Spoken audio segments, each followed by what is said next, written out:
आपके जीवन में अगर बहुत सारे अंतराय कर पड़ते हैं तो आप उनको दूर करने के लिए इस काव्य की इस स्तुति का पाठ करें। नियम से आपके सारे अंतराय दूर होंगे, लेकिन शब्द है, उस शब्द का नाम है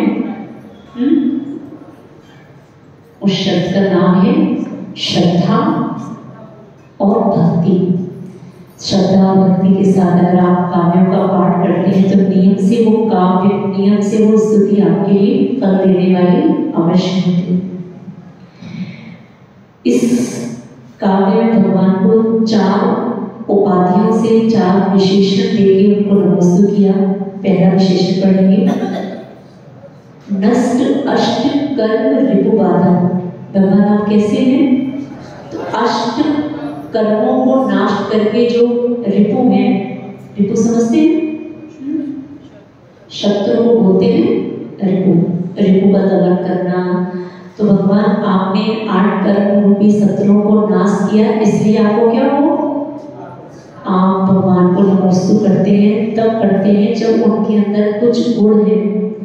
गुणहीन व्यक्ति को नमस्ते करना आप शायद पसंद नहीं करें, इसीलिए यहाँ पे 4 विशेषण बताए कि भगवान ने आपको नमस्ते कर रहा हो, आप कैसे हैं? तो पहली विशेषता बताई, आपने 8 कर्म रूपी शत्रुओं का नाश कर दिया। शत्रु के नाम पता है? आपने तो पता होंगे, फलाने चल इन 8 कर्मों के नाम पता है जो शत्रु रूप में कहे गए यहाँ पर।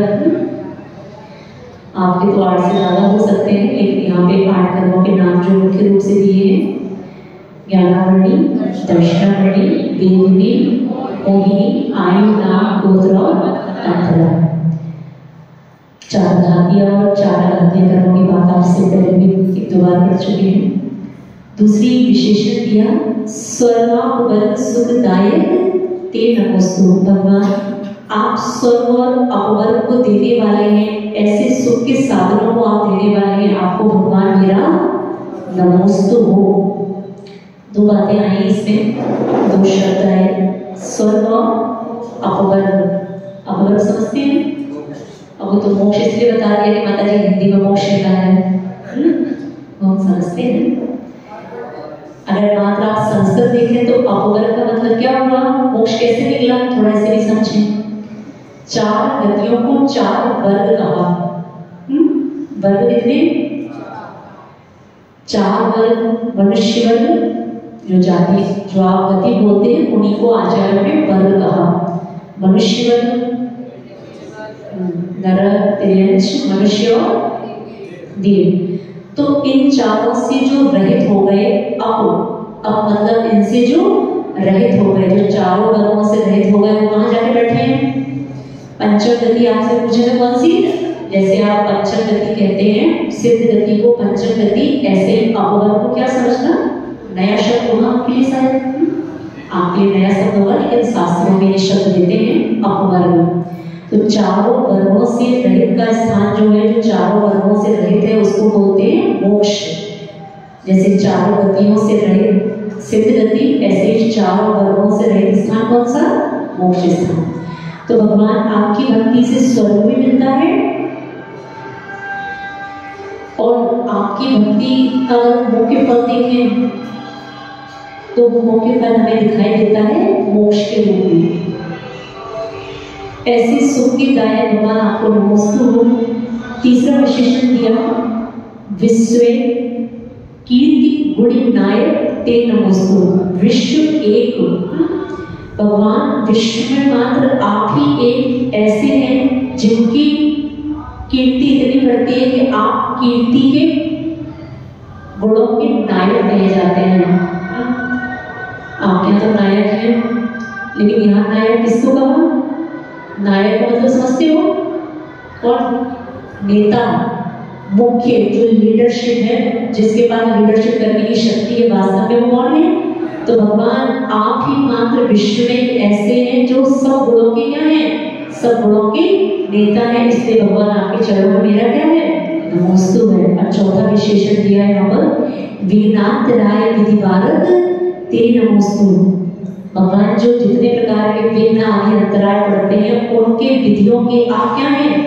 उनके सबके आप बालक हैं, सब प्रकार के अंतराय को आप हरने वाले हैं। भगवान आपके चरणों में मेरा नमोस्तु हो। ऐसे 4 प्रकार के विशेषण से भगवान को यहाँ पे नमोस्तु किया गुरुदेव ने।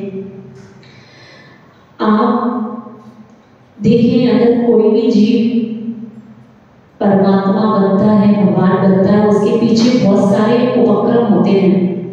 कोई भी जीव सामान्य जीव है, गृहस्थ श्रावक है, उसको अगर भगवान बनना है, परमात्मा बनना है, तो उसके लिए उसको बीच में बहुत सारी प्रक्रियाओं से होकर गुजरना पड़ता है। जब आप सुनते होंगे कि तीर्थंकर करने के लिए भावना लानी पड़ती है, कौन सी? बोला तो बोलो।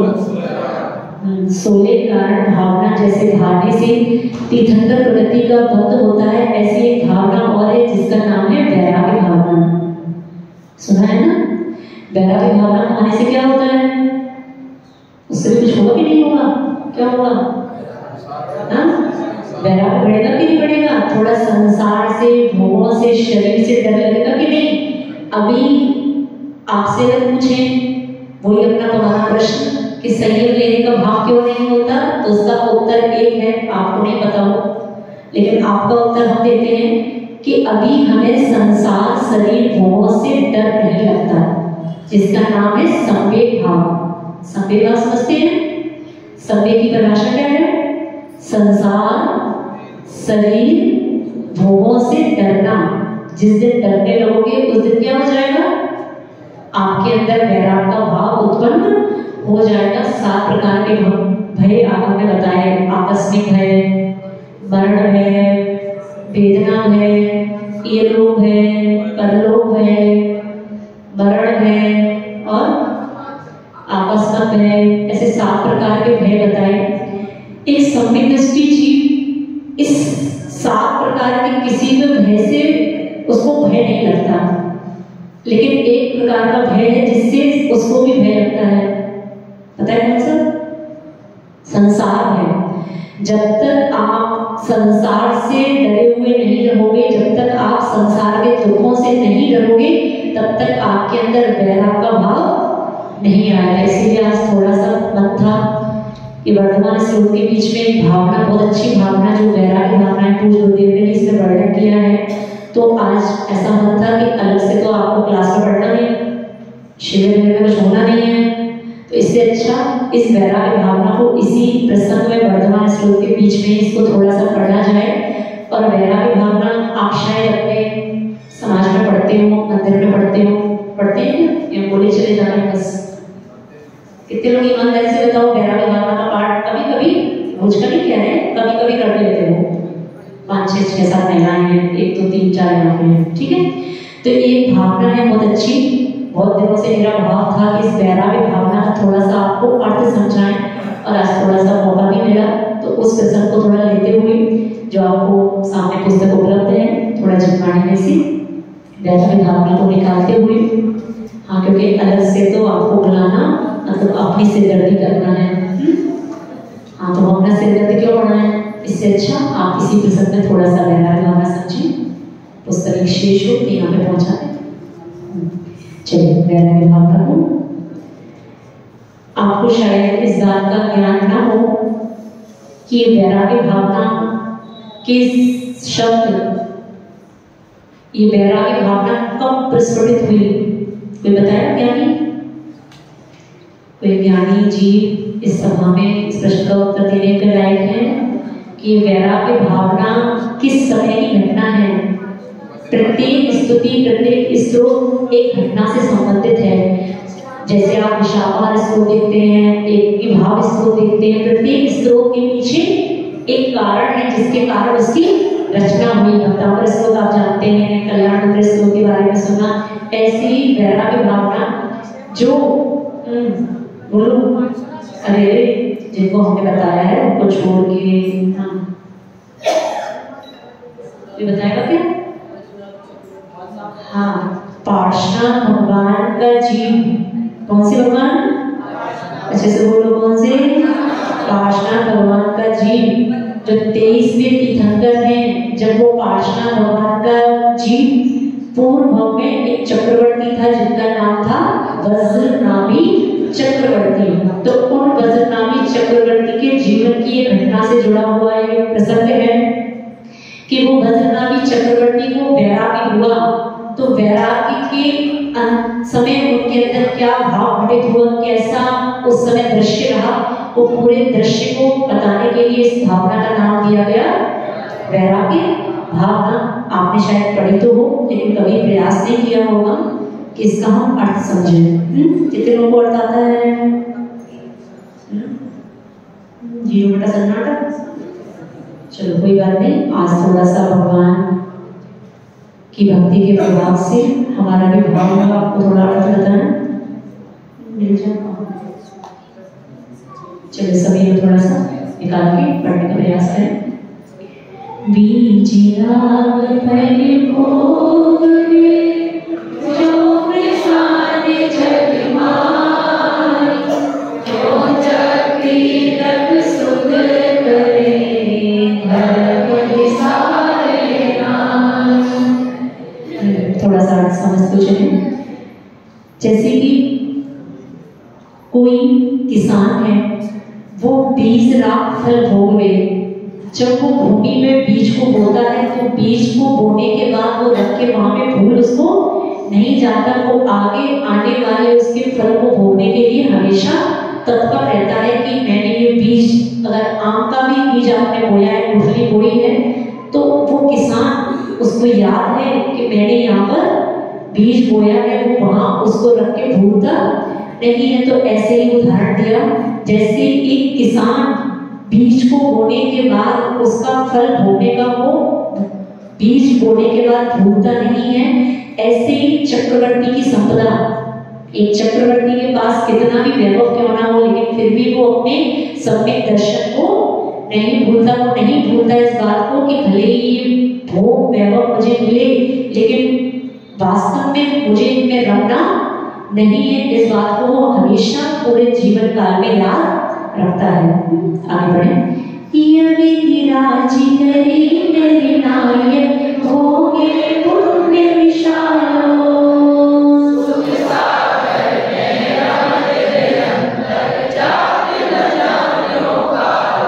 एक दिवस सुविकरण संजोगे क्षेमंकर मुनि वंदे, देख श्री गुरु के पद पंकज।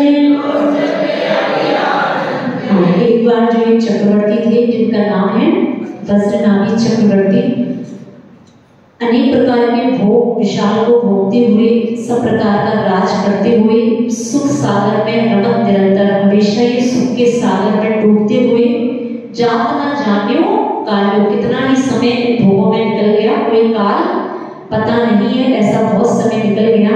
लेकिन एक दिन उनके पुण्य योग से क्या घटना घटित हुई कि एक दिवस उनके पुण्य से मुनिराज, जिनका नाम है क्षेमंकर मुनिराज, उन्होंने उनके दर्शन किए और उन मुनिराज के दर्शन करके उनके जो चरण कमल हैं, पद पंकज लोचन, उनको देखकर अली आनंदे, उन वज्रनाभी चक्रवर्ती को बहुत आनंद की प्राप्ति हुई। उनके जो नेत्र थे, उन नेत्रों को अपार आनंद की प्राप्ति होती है। आगे बढ़े। तीन प्रदीक्षण तीन सिरनाय कर पूजा तुति की, साधु समीप विनय कर बैठो चरण में। हाँ, अब मुनिराज ने क्या किया, सीधे मुनिराज को देखते ही समस्या ही बताने लगे।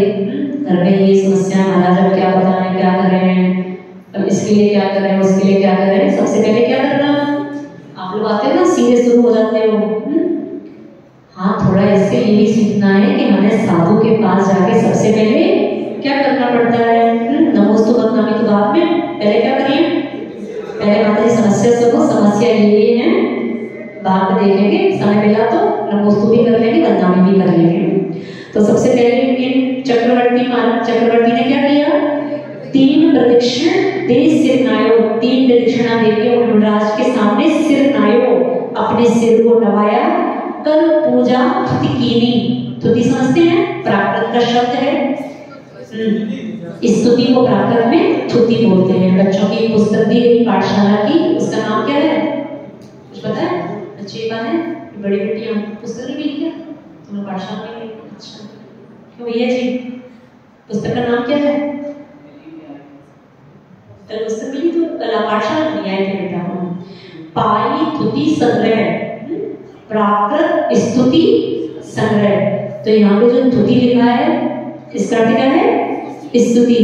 तो उन चक्रवर्ती ने 3 प्रदक्षिणा की, सिर नवाया और कर पूजा भी करी और स्तुति करी। साधु समीप, ये आपको पिछली बार प्रवचन में बताया कि साधु के समीप कैसे बैठना, विनय कर बैठे हो, चरण में टिक नहीं देते, हाथ में मोबाइल लेनी, ऐसा होना चाहिए। यहाँ पे साधु समीप अभिनय कर बैठे हो और हाथ में डिबिया लेनी। डिबिया होता है कि नहीं?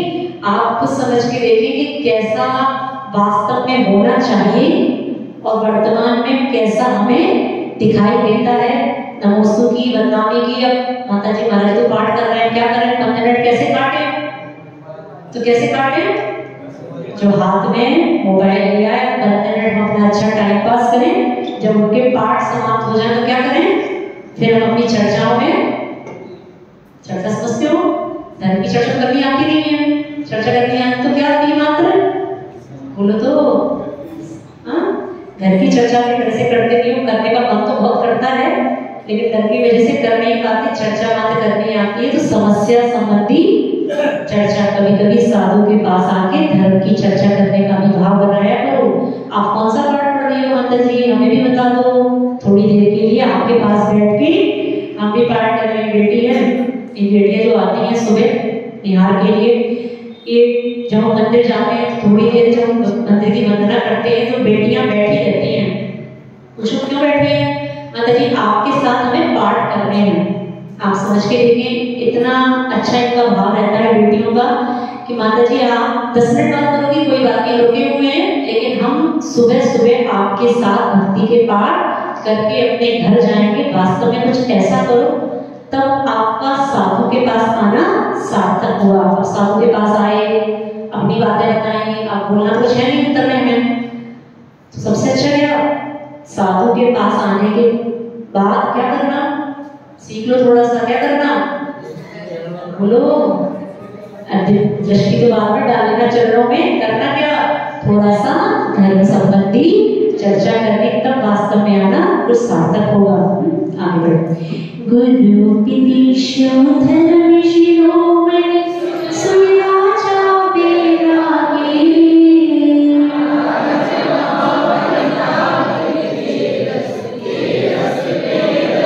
मुनि सूरज गतिनी किरणावली लगत धर्म दिवागे।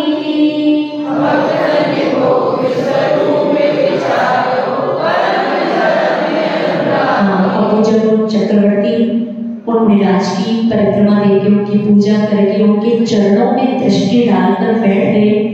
तो गुरु ने उन पे करुणा दृष्टि रख के धर्म का उपदेश दिया और उस उपदेश को सुन के राजा वैरागे, वो चक्रवर्ती राजा को क्या हो गया?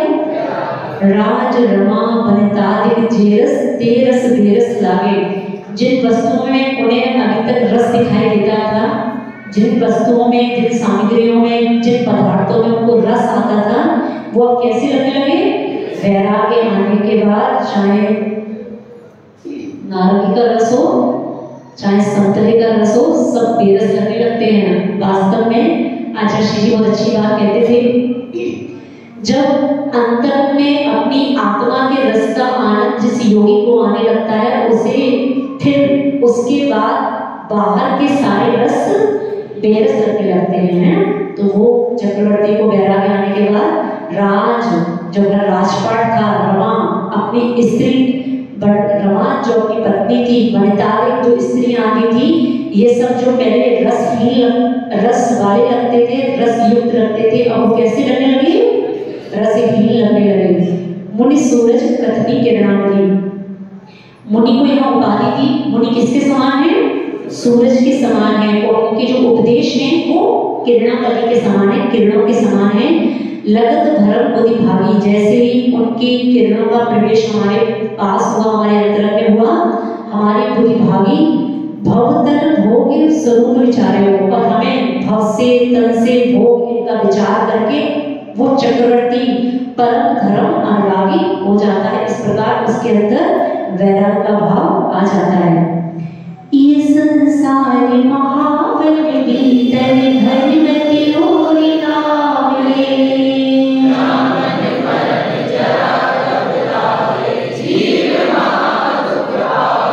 कहूँ जाई नरक तिथि भुंजे छेदन वेदन भारी।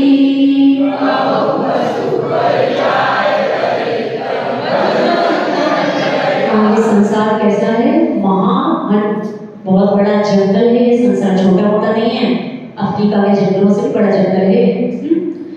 ये संसार महावन भीतर धर्मत और नाम है। एक बार इसमें प्रवेश कर जाओगे फिर और नहीं पावे। और समझते हो? और छोड़, ना और मिलेगा ना छोड़ मिलेगा। एक बार इस संसार में गृहस्थी में प्रवेश करने के बाद अगर किसी दादा दादी से पूछो उम्र हो गई दीक्षा ले लो, बचा क्या? अभी पोते की शादी बची, पोते की शादी करने तब आएंगे। अब पोते की शादी के बाद क्या बचा? अब एक बार पढ़ो का तो देख लें, समझ में आ रहा है कि नहीं? तो इसलिए कहा ये संसार कैसा है, इसमें एक बार प्रवेश करने के बाद फिर छोड़ मिलता नहीं। आपको लगेगा इसको करने के बाद, इसको करने के बाद वो करते करते हो सकता है अंतिम श्वास का समय आ जाए, लेकिन फिर वैराग का वो समय नहीं आ पाता। तो ये संसार इतना बड़ा महावन है कि इसमें प्रवेश करने के बाद आपको फिर इसका कोई और नहीं मिलता। जावन जन्म मृत्यु बीमारी, इसमें हमेशा इन सब में आप झुलसते रहते हैं, और इनमें झुलसते हुए दाएं है ना, दाएं दहता हमेशा इसमें रहते हुए मुझे हमेशा महादुखों को प्राप्त कहो जाए नरक स्थिति से हम लेना स्थिति। कभी वो नरक की स्थिति मतलब नरकों में जाके भुंजे, वहां को भोगता है नरक की स्थिति को। स्थिति समझ में आ रहा है? स्थिति मतलब उसका काल समझना। हाँ, अलग अलग नरकों में अलग प्रकार की आयु है, तो अलग हर प्रकार की आयु की स्थितियों को भोगते हुए छेदन भेदन भारी। जब वो वहां जाता है तो छेदन भेदन होता है शरीर का, और जब पशु पर्याय में पहुंचता है तो वहां पर किसके दुख मिलते हैं उसको? बद और बंधन के दुख उसको उठाने पड़ते हैं, भयकारी ऐसे भयानक दुख उसको मिलते हैं। सुरगति में परिसंपत्ति देखे आगे उदय दुख होई,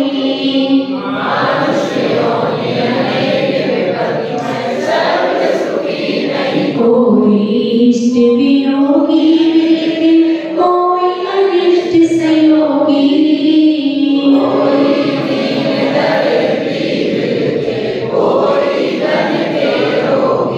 दो गतियों के आपको दुख बताए, आप अगर छेड़ा जी पढ़े हो तो छेड़ा जी में चारों गतियों के दुखों का बहुत बहुत वर्णन किया है। तो फिर पशु पर्याय से निकल के आप हो गए उत्पन्न कहाँ पे? देव में हो गए। अब देव गति में क्या दो? पर संपत्ति देखे, जो छोटे देव होते हैं, देवों में कोई शारीरिक दुख नहीं है किसी प्रकार का, सब प्रकार से स्वस्थता है। मात्र एक दुख जो बहुत बड़ा दुख है वो है मानसिक दुख। जब एक छोटा देव बड़े देव के ऐश्वर्य को देखता है तो जीवन पर्यंत तो कैसा रहता है? उसको मानसिक दुख से दुखी रहता है। देखो इसको इतने वैभव मिले और मेरे पास वैभवों की इतनी कमी है। तो सुर गति में दूसरे की संपत्ति को देखकर राग के उदय में हमेशा उसको दुख मिलता है, और जब वो मनुष्य गति में आ जाता है फिर तो दुख का क्या कहना। मनुष्य योनि को पाके यहाँ पर कोई भी जीव ऐसा नहीं है जो सर्व सुखी हो, सर्व सुखी नहीं कोई। क्या क्या दुख है आपके पास? देखो है ना, आपके दुखों की यहाँ पे इंडेक्स दी हुई है। पहला दुख देखो आप ही के हैं, कोई इष्ट वियोगी मिल गए। आप अच्छा खासा आपका जीवन चल रहा था, अच्छा धन पैसा सब कुछ था, लेकिन हुआ क्या?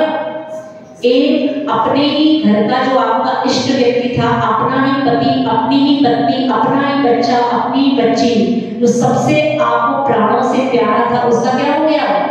वियोग। अब सारी घर की संपदा भी आपको अच्छी लगने वाली नहीं है। इसलिए कहते हैं मनुष्य पर्याय में सुख और दर्पण में, बोलो आगे आगे तो बोलो, इसके आगे कल सुनाया था ना, दर्पण में मुख और संसार में सुख, लगता मात्र है होता।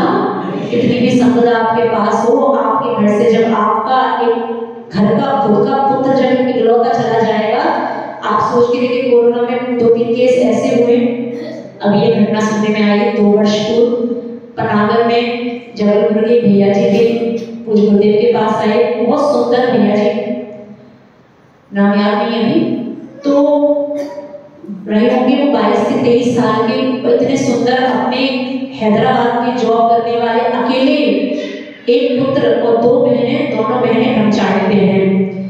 और अभी कोरोना के समय में वैक्सीन लगवाई भैया ने, व्रत नहीं था, सिर्फ अभी जॉब में थे थोड़े समय तक, और वैक्सीन लगवाने के बाद ट्रेन में बैठे और कुछ हुआ, 5 मिनट तो बहुत बड़ी बात है, 1-8 मिनट जब तक वो अपने दोस्त से कह पाते जिसके साथ वो सफर कर रहे थे कि मुझे कुछ दर्द हुआ, जब तक वो ये कह पाते तब तक वो ट्रेन की बर्थ पे बेहोश हो गए। जब तक उनको एडमिट वगैरह कराया तो डॉक्टर ने बोला कुछ है ही नहीं, इनके प्राण तो पहले ही।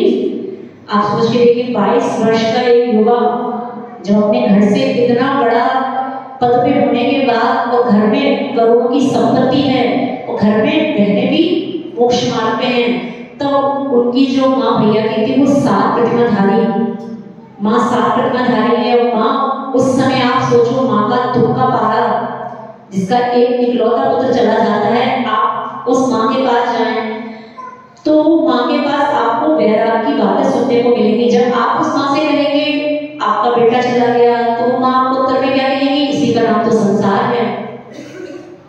ऐसी ऐसी माएँ भी हैं संसार में, सब आपकी जैसे रानी नहीं है। जब माँ को समझाया लोगों ने, तो माँ ने उल्टा लोगों को समझाया कि हर पर्याय में यही तो होता आ रहा है, हर पर्याय में यही तो चल रहा है कि एक मिल रहा है और एक बिछड़ रहा है, किस किस के लिए कब तक रोया जाए। अब ऐसा नहीं है कि वो आपके परेशान माँ कैसी हो गई, इससे बड़ी निर्दयी माँ तो आप समझ के देखिए, व्रत प्रतिमा लेने के बाद वास्तव में उस प्रतिमा का प्रभाव ये होना चाहिए, मात्र सोने का छूटू छाछा करने का नाम प्रतिमा तो नहीं है। प्रतिमा लेने के बाद वास्तव में सम्यक दर्शन इतना मजबूत हो कि हमारे खुद का घर का पुत्र हमारा चला जाए तब भी हमारा वैराग कैसा रहे। समझ में आ रहा है? इसको कहते हैं वास्तव में सच्ची वैराग भावना, है ना। तो आपके पास दुखों की कोई कमी नहीं, इष्ट योगी मिलके, मान लो आपके पास सब कुछ है लेकिन आपका कोई इष्ट चला गया तो भी आपको क्या होगा, बिलखें, बिलके समझते हो, बिलख बिलख के रोना। कोई अनिष्ट संयोगी, अब होता क्या है, कभी कभी आपके पास कोई ऐसी चीजें आ जाती हैं या ऐसा व्यक्ति आ जाता है आप ही के घर में जिससे आपको द्वेष है, लेकिन आपको फिर भी जीवन पर्यंत उसके साथ रहना होता है कि नहीं। हमारा ये भाई, हमारा ये बेटा हमारे से बनती नहीं है लेकिन फिर भी हमें इसके साथ, तो ये सब क्या है, ये सब अनिष्ट संयोग है। इसी का नाम आप ध्यान दिया आचार्य ने। कोई दीन दरिद्री मिलके, कोई तड़के रोगी, पैसा भरा पड़ा है घर में, ट्रेजरी भरी हुई है, डॉक्टर ने क्या कहा, डॉक्टर ने बोला आपको डायबिटीज है, अपना आपको घी खाना, बोलो तो मना नहीं कर रहे, खाओ सब कुछ खाओ अपने पुण्य से, सबका अपने घर में। हम तो यहाँ जो लिखा है वो बताते हैं आपको बस कि सब कुछ होने के बाद भी, कितनी भी संपदा क्यों नहीं हो, लेकिन आपका तन में पढ़ते हो ना पूजन में, फांस तनकसी तन में साले, एक छोटा सा रोग होने के बाद भी डॉक्टर क्या बोल देता है, अब मात्र क्या पीना है, उनकी दाल का, करोड़ों पैसे तिजोरी में भरे हुए, लेकिन हमारा अंतराय लाभांतराय का इतना है कि वो संपदा का प्रयोग नहीं कर पा रहे हैं। खाना तो हमें चाहिए था बादाम का हलवा, लेकिन खाना क्या पड़ रहा है, मूंगी दाल का और लौकी का पानी। तो ये सब क्या है, ये सब संसार के दुख हैं। किसी घर गई हानी नारी मेरी संभाई, किसी के दुर्भाग्य किसी उर्द चिताई, कोई पुत्र मिला नहीं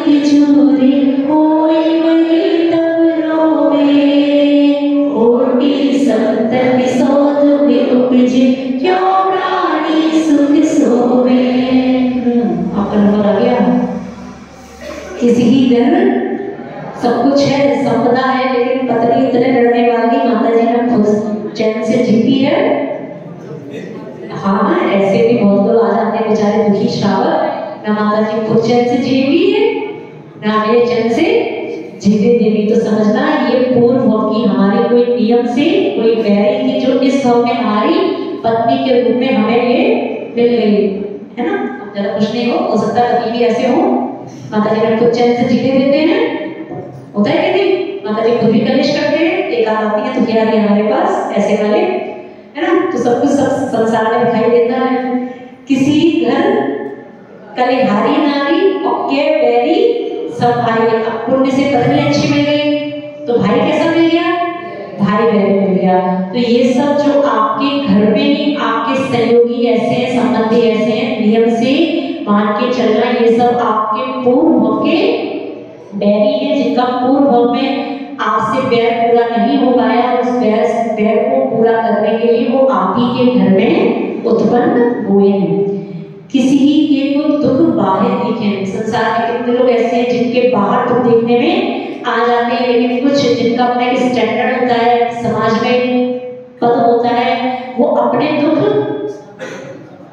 समझ रहे ना, अपने दुख बाहर दिखा भी नहीं पाते, अपने दुख को विचारों को अंदर ही अंदर कहते हैं ना, कौन सा घूट, कौन सा घूट बोलते हो?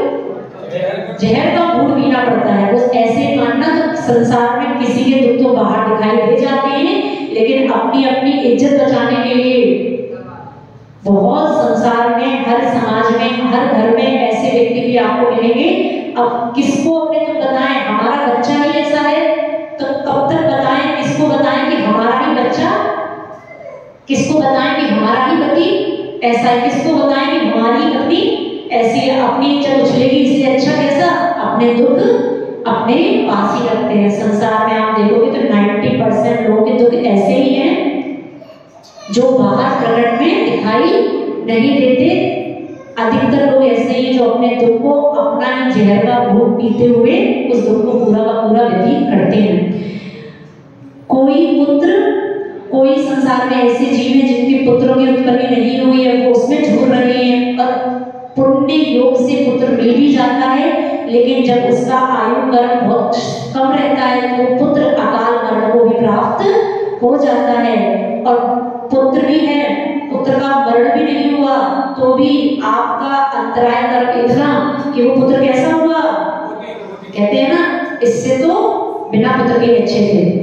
कहने आता है ना, कभी कभी अपने घर का ही बेटा जब ज्यादा परेशान कर देता है तो झुंझला के बोलने में आ जाता है, इससे अच्छा तो नहीं होता तो अच्छा था। ये आप ही के मुख से सुनने को मिलती है ये सब बातें। तो कोई तो बिना पुत्र के झूल रहा है, कोई करने के बाद हो रहा है, कोई सब कुछ होने के बाद भी खोटी संतति को प्राप्त करके दुखी है। क्यों प्राणी सुख सोवे, फिर भी प्राणी तुम क्यों सुख से सो रहे हो? इतना सुख दुख होने के बाद तो फिर भी क्यों सुख के साथ सो रहे हो? पुण्य उदय जिनके तिनके भी नारी सदा सुख साता,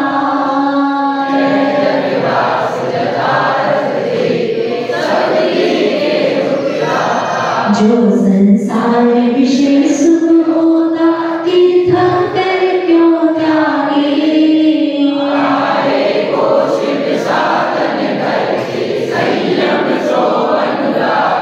कह रहे हैं पुण्य उदय जिनके तिनके भी, पुण्य के उदय भी जिनके चल रहे हैं उनको भी ऐसा नहीं मानना कि हमेशा उनके सुख की साता बनी रहती है। जब वास यथार्थ देखें, जब वास्तव में आप संसार को यथार्थ में देखेंगे तो आपको सब कैसे दिखाई देंगे? सब दुख से ग्रसित जीव ही आपको दिखाई देंगे।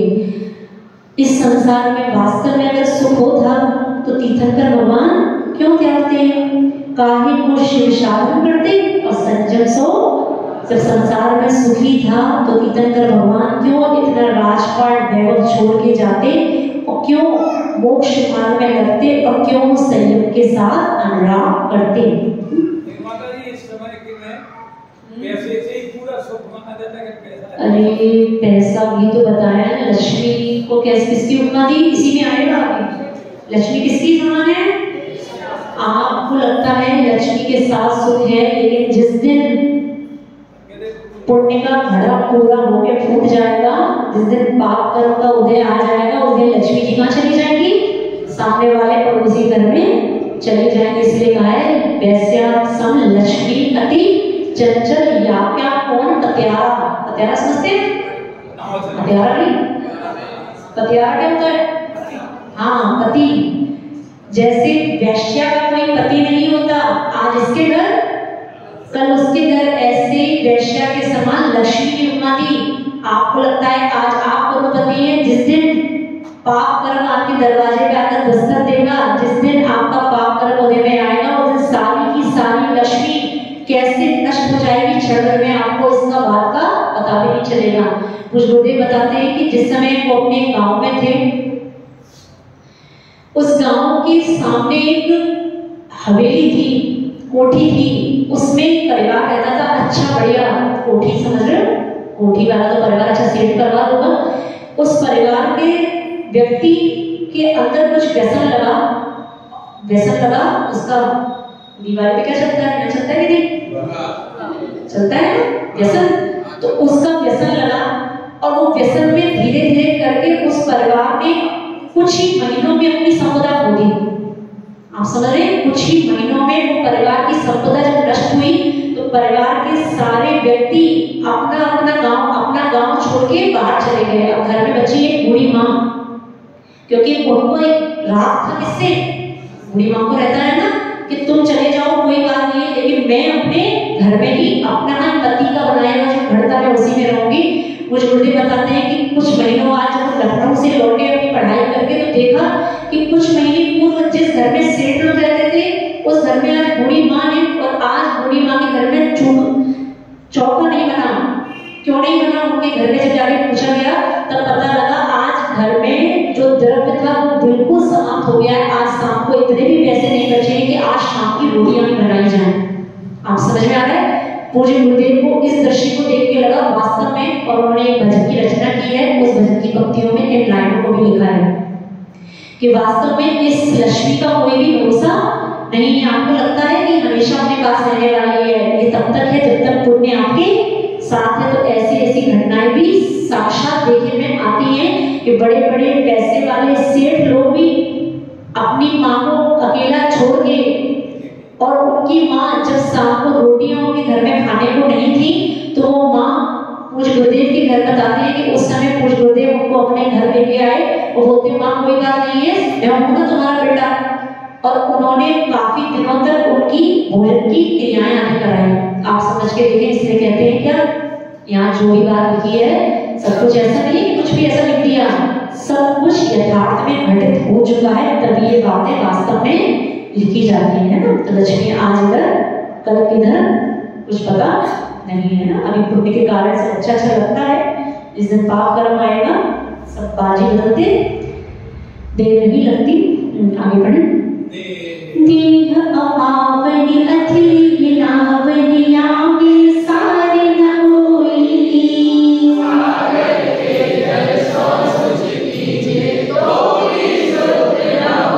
साथी खुदाती भरी मलमूल चढ़ मिला बेटी सोहे।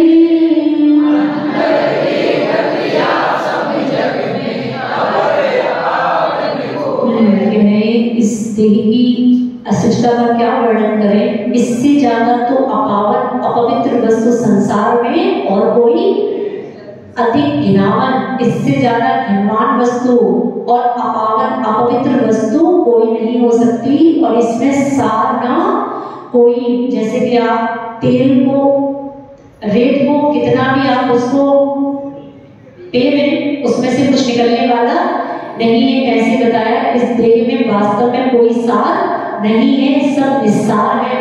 निस्सार समझते हो? जैसे कि मूंगफली में से जब तेल निकाल दिया जाए, अब उसका जो भूसी बस्ती है उसको क्या बोलते हैं? निस्सार खली। वो खली का नाम क्या दिया? निस्सार।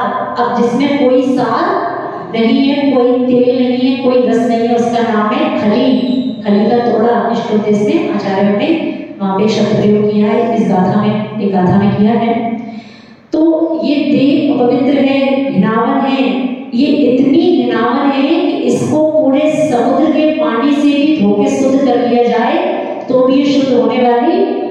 अरे माता जी आप क्या बात कर रही हो, ब्यूटी पार्लर से निकल के तब देखो, हाँ समझ में आ रहा है कि नहीं? ये सब बातें आपको लगता है माता जी आप ना आपकी दीक्षा हो गई इसलिए आपको बधावा लगने लगी, लेकिन हमसे पूछो तो इससे सुंदर पदार्थ संसार में, उस दिन बताया था ना आपको, ब्यूटी पार्लर तो ठीक है, किसी दिन ब्यूटी पार्लर से आने के बाद 1 घंटा बिना पंखे के बैठो तब समझ में आ जाएगा वास्तव में देह कैसी है। कब तक अच्छी है, जब तक इसको साधन मिलते रहते हैं तब तक तो ये सब अच्छी है, लेकिन वास्तव में ये है कैसी, इससे ज्यादा घिनावन वस्तु संसार में कोई नहीं। आचार्य ने इसकी उपमा ऐसे दी कि एक सोने का मटका है, इसका अब तो नहीं होते होंगे, पहले सुनते थे सोने के मटके चलते थे, है क्या? बोलो मत है तो अपने अंदर ही रखो बात। तो सोने का मटका जो आचार्य ने बताया कि सोने के मटके के अंदर मान लीजिए मल भरा है, क्या विष्ठा मल भरी हुई है, और उस सोने के मटके को आप एक सुंदर वस्त्र से ढककर रख देते हैं। अब हम आपसे पूछें, आपसे कहेंगे सोने का मटका है, आप इसको स्पर्श कर लो, आप क्या कहोगे? भले ही सोने का हो, इसके अंदर तो क्या होता है? आचार्य कहते हैं जब तुम्हें उसको छूने में इतनी ग्लानि है तो तुम्हारा शरीर कैसा है? तुम्हारा शरीर भी कुछ ऐसा ही है, और इसको शुद्ध करना चाहते हो तो इसको शुद्ध करने का आचार्य सामंतवत स्वामी महाराज ने उपाय बताया। आचार्य सामंतवत स्वामी महाराज ने कहा देह को शुद्ध करने का एकमात्र उपाय है रत्नत्रय। लोग से पूछते हैं, बेटियां पूछती हैं, जिज्ञासा हो जाती है कभी कभी, माता जी आप लोग जब निहार आदि क्रियाओं से आते हैं, हम लोगों को स्पर्शित करने के लिए मना है माजनवाणी, आप लोग स्पर्शित करते हो, ऐसा क्यों? उसका उत्तर क्या है? आज हम आपको देते हैं, उस दिन नहीं दे पाया, आज उत्तर देते हैं। उसका उत्तर क्या है? ये देह अपवित्र है, लेकिन इसको पवित्र करने का एकमात्र आचार्य उपाय क्या बताया? जिस दिन आप रत्नत्रय को धारण कर लोगे, सत्य दर्शन ज्ञान चारित्र को आपके अपने अंदर उतार लोगे, उस दिन आपकी देह कैसी हो जाएगी?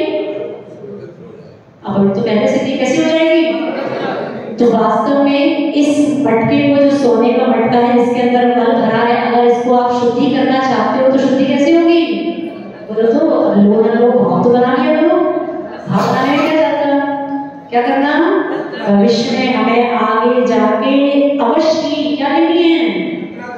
रत्नत्रय धारण करना है। देखो भाव बनाने से फायदा ये है, लो ना लो, लेकिन आज इसी समय अगर आपका मरण हो जाता है तो आपके भाव उस समय कैसे थे? इसीलिए कहते हैं जीवन में कुछ, जब भी आप सुबह उठें, ये अच्छी बात सिखाते हैं आज, जब भी आप सुबह उठें तो एक नियम के साथ अपने उस दिन को निकालें। सुबह उठ के क्या करते हो? बैटरी नहीं चलती रानीपुर में, चलती है क्या बैटरी? हिंदी समझाएंगे? चाय की क्या, बिस्तर की चाय वो तो नहीं चलती ना। हाँ अच्छा, ईमानदारी से बताओ, बिल्कुल ईमानदारी से, कितने लोग ऐसे हैं जो कालिस्तर करके उठते हैं? आप बिस्तर भी कर लो, कोई दिक्कत नहीं है, मनी घर में कर लो, दोष नहीं है। अभी कुछ लोग नहीं है, अब जितने लोग नहीं है आज कुछ अच्छी बातें सीखें। हम अपने दिन का मंगलाचरण कैसे करें? पंचकर्मेष्ठी भगवान के नाम के साथ। बिस्तर पर बैठो, कोई दिक्कत नहीं है, बिस्तर पे बैठ के भी करना हो तो कैसे कर ले? बिना उंगलियों को हिलाए, 9 बार गिनना है, इन लोग क्या दिक्कत है? और बिना उच्चारण किए आप मन ही मन में, और अगर उच्चारण करके नाम करके अच्छे से बोलना चाहते हैं, थोड़ी देर के लिए अपने बिस्तर का विसर्जन करें, भूमि पर संपर्क बनाएं, और क्या करें? ये तो जाप की बात हो गई, मंगलाचरण कर लिया। अब अपने जीवन में वो एक नियम के साथ, कुछ लोग अभी हमारे पास आए कि माता जी हमारा एक वस्तु का त्याग नहीं है तो क्या हमें पुण्य नहीं मिलता? मान लीजिए आप आलू नहीं खाते, आलू तो क्या करें, मान लीजिए आप लौकी नहीं खाते, अब जैसा है वैसे उदाहरण देने पड़ते हैं। तो आप कहें माता जी हम लौकी नहीं खाते तो हमें इसका कुछ पुण्य मिलेगा कि नहीं? तो नहीं खाते इसका किसी भी चीज का पुण्य तब तक नहीं जब तक उसका त्याग है। इसको ऐसे समझ के चलना, एक व्यक्ति गया किसी ऑफिस में, उसने 1 महीने काम किया। 1 महीने काम करने के बाद जब वो रिसेप्शन पे अपनी सैलरी लेने जाता है तो रिसेप्शन पे जो वहां जो व्यक्ति है वो उससे बोलता है कि भाई सैलरी तो आपको नहीं मिल सकती। कहता है अरे क्या बात करती भैया, 1 महीने से ऑफिस में काम कर रहे हैं, आपने तो सैलरी क्यों नहीं मिल सकती? कहता रजिस्टर में आपका नाम तो कहीं। वो उस व्यक्ति ने गलती क्या कर दी, जिस समय उसने ऑफिस ज्वाइन किया वो अपनी एंट्री कराना और 1 महीने काम कर लो चाहे 1 साल काम कर लो सैलरी मिलने वाली, कुछ ऐसा ही समझना संकल्प शक्ति को। जिस दिन तक आपका संकल्प नहीं है, जब तक आपका रजिस्टर में नाम नहीं है, हाँ इतना अवश्य है कि आप उस संबंधी आपको कर्मबंध नहीं होगा। गलत चीजों के सेवन से आपको क्या होता? बोले तो कर्म होता होना है, होता सबको है, बोले बड़ी समस्या है। क्या होता है? बोले तो अशुभ कर्म का बंध नहीं होता, ये ठीक है, लेकिन आपको पुण्य नहीं मिलता। पुण्य क्यों नहीं मिलता? अशुभ कर्म से बचना बात अलग हो गई कि आपको उस संबंधी कोई अशुभ कर्म का बंध नहीं हो रहा, लेकिन आपको उसके त्याग से कुछ पुण्य भी मिलना था कि नहीं? वो नहीं मिलता। वो कब तक नहीं मिलता? बहुत लोग ऐसे हैं, कितने वर्ष हो गए ये चीज नहीं खाते माता जी, ये नहीं खाते, ये नहीं खाते, लिस्ट तो पता है, लेकिन आज तक हमने मंदिर में जाके एक कायस्थ नहीं किया है भगवान आज मैं आपके सामने संकल्प पूर्वक इस वस्तु का त्याग। जब तक आपका संकल्प नहीं है आपको उस संबंधी पुण्य की प्राप्ति भी। तो आज थोड़ा सा अपना जो भी त्याग तो होगा, जो भी है जिन वस्तुओं का भी त्याग है, आज थोड़ा उस लिस्ट को अपडेट करना, और अपडेट करने के बाद क्या करना, मंदिर में जाके एक कायस्थ करने से क्या होगा, आपका वो संकल्प हो जाएगा और वास्तव में वो नियम को पालन करने की शक्ति आपको कब मिलती है? जब आप संकल्प की शक्ति में बंध जाते हैं। जब तक जीवन में संकल्प नहीं होता तब तक उसको पालन करने की शक्ति भी आपके अंदर नहीं आती। ठीक है, इतना सा करके देखना। सुबह उठ के क्या करना, एक छोटे से नियम के साथ जीवन की शुरुआत करना। कोई सा भी नियम, कुछ भी हो सकता है, बड़े बड़े नियम की बात नहीं कर रहे हैं, छोटे छोटे नियम जैसे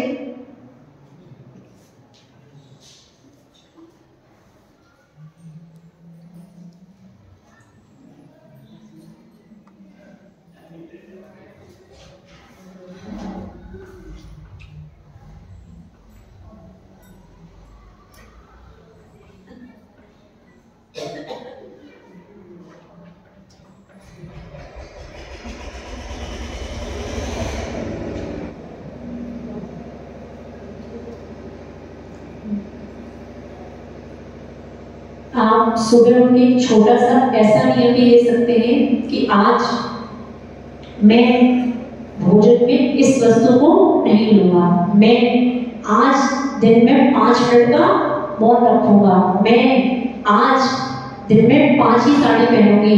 अब तो नहीं पूछना पड़ता है, ठीक है ना?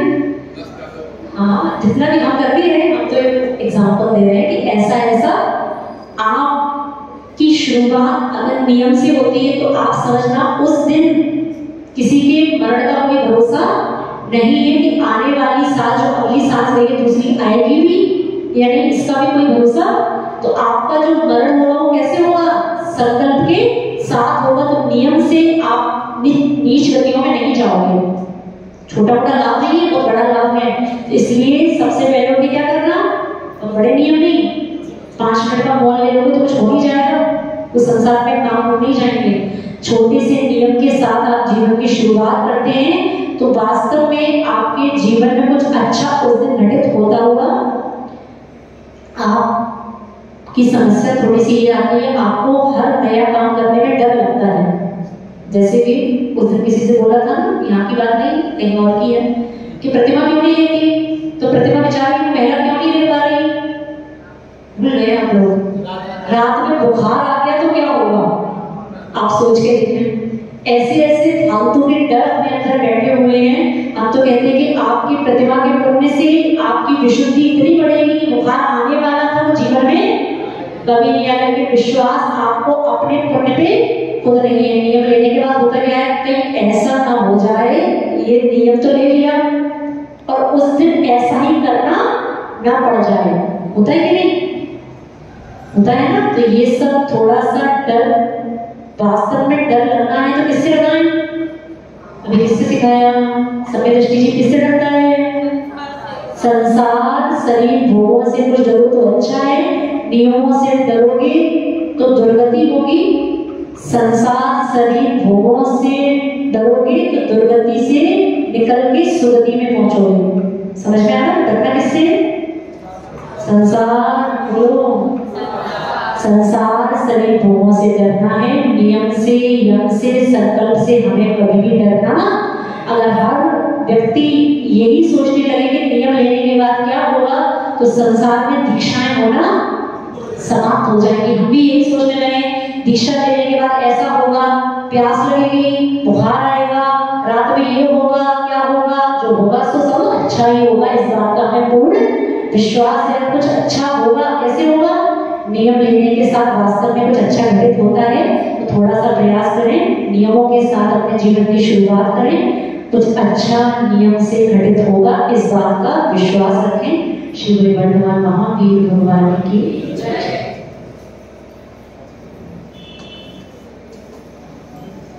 थोड़ा प्रवचनों का समय ना आप लोग व्यवस्थित करें। आप लोगों की विलंब के कारण प्रवचन 9:15 पे शुरू होने लगे हैं। साधु की चर्या में बाधा बढ़ेगी तो दोषी कहलाएंगे। महिलाएं 2 दिन तक तो औषधि काम करती है, फिर 2 दिन बाद वो औषधि का प्रभाव। पुरुष मन भी थोड़ा ध्यान रखें, मंदिर की पूजा के थोड़ा सा अपने आग्रह को छोड़ते हुए 9 बजे तक सभा में उपस्थित होने का प्रयास किया करें। जल चंदन अक्षत फूल चरोर दीप दो कोटि कल्ला में पूजा